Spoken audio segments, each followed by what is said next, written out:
రామచరణ అక్కడ స్వాముల భక్తులకు స్వాగతం సుస్వాగతం. ఈ యొక్క శబరిమలకి వెళ్ళే వాళ్ళు మాల వేసుకోవడం ఎల్లుండి నుంచి 8 గంటలకు ప్రారంభం అవుతూ ఉంటుంది.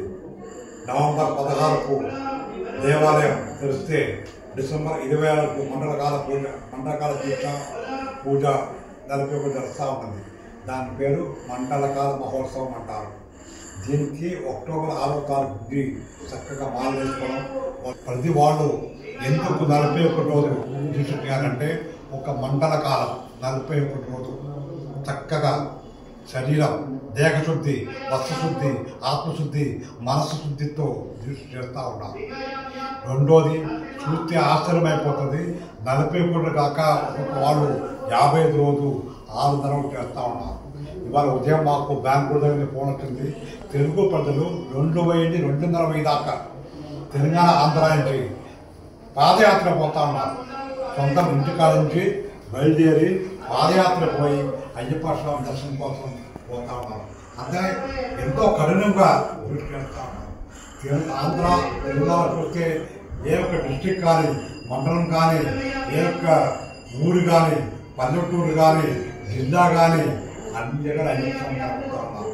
ఎందుకంటే అయ్యప్ప స్వామి హృదయం నా చేస్తుంటే ప్రతి సంవత్సరం 20-25 దాకా మాల వేస్తూ ఉంటారు. మా అనుభవం చెప్తా ఉన్నాం. 95% ఎవరో ఒక చక్కగా తీసుకెళ్తూ ఉన్నారు. దానికి ప్రతి స్వామి వర్ణిస్తూ ఉన్నారు. మూడోది హైదరాబాద్, సికింద్రాబాద్, రంగారెడ్డి డిస్టిక్, మెదక్ డిస్టిక్, పక్కన డిస్టిక్ వస్తే ఎక్కడ దేవాలయం వస్తూ ఉంటారు. మా ఊళ్ళో చెప్పేవారు 50 సంవత్సరం ఉంది. తెలుగు రాష్ట్రంలో ఇంటింటికి ఒక అయ్యప్ప మాల వేసుకుంటారు. వీధిపై పూజ జరుగుతూ ఉంటాయి. గ్రామంకు దేవాలయం వస్తూ ఉంటాయి. అది ఇప్పుడు సత్యం అవుతా ఉంటాయి. ఇంటింటికి ఒక్కరు కాదు 2 స్వాములు అవుతా ఉన్నారు. ప్రతి వీధిలో 2-3 పూజ జరుగుతూ ఉంటాయి. నా చేతిలో ఈ సంవత్సరం 4వ కుంభావసం జరిగిపోతుంది అయ్యప్ప స్వామి దేవాలయం. ఎందుకంటే ఈ యొక్క దీక్షతో, ఈ కఠిన దీక్షతో స్వాములు అందరూ భక్తి పెరుగుతూ ఉంటుంది, క్రమశిక్షణ పెరుగుతూ ఉంటుంది. చెడ్డ అలవాట్లు మానేస్తున్నారు. వ్యాపారం చేస్తారు, ఉద్యోగం చేస్తున్నారు. ఏం కోరిక ఉందో వాళ్ళకి అన్ని స్వామి ఇస్తూ ఉన్నారు. మీరు చూస్తే 10 గంట 24 గంటలు కూడా పూజలో స్వామి దర్శనం పోతూ ఉంటారు. మళ్ళీ అంత కష్టపడేసి స్వామి ఒక్క చూసుకుంటారు. మళ్ళీ వచ్చే సంవత్సరం వస్తే మళ్ళీ మాలేసుకుంటారు. పాత వాళ్ళు మాలేస్తారు, కొత్త వాళ్ళు మాలేసుకుంటారు. ఈ సంవత్సరం సాఫ్ట్వేర్ ఇంజనీర్ వాళ్ళే ఎన్నో థౌసండ్స్ ఆఫ్ మెంబర్స్ మాలేస్తున్నారు. వాళ్ళకి 5-6 రోజుల తర్వాత అడిగితే ఏమయ్యా దీక్ష చేసుకున్న స్వామి, ఈ దీక్షనే చాలా లేట్గా మాలేసుకున్నాం, ఈ దీక్షనే ఆనందిస్తున్నాం, అనుభవిస్తున్నాం. శారీరకంగా మన సమాధానం ఉంది, యాక్టివ్ ఉంది, నెగిటివ్ తగ్గించేది, చెడ్డ మాట లేదు. ఈ యొక్క దీక్షని ఆనందిస్తాను, అనుభవిస్తాను చెప్తారు. దాంట్లో మీరు చదవమని పెద్ద పాదం కానీ, చిన్న పాదం కానీ ఎక్కడ కూడా తెలుగు మాట, తెలుగు వాళ్ళు అంత భక్తితో పోతున్నారు. ఎంత క్రమశిక్షణ అంటే మాకే ఆశ్చర్యం అయిపోతూ ఉంటాయి. ఒక పీడం కానీ, ఒక ఇంటికాడ చూస్తే వాళ్ళ భక్తి చూస్తే ఆశ్చర్యం అయిపోతూ ఉంటాయి. కాబట్టి చక్కగా మీరు కూడా మాల వేసుకున్నారు. చక్కగా దృష్టి చేసుకోండి, స్వామి నమ్మండి. స్వామి ఏ చల్లవయ్యప్ప. చిన్న పాదం, పెద్ద పాదం అంటే కారణ పాద.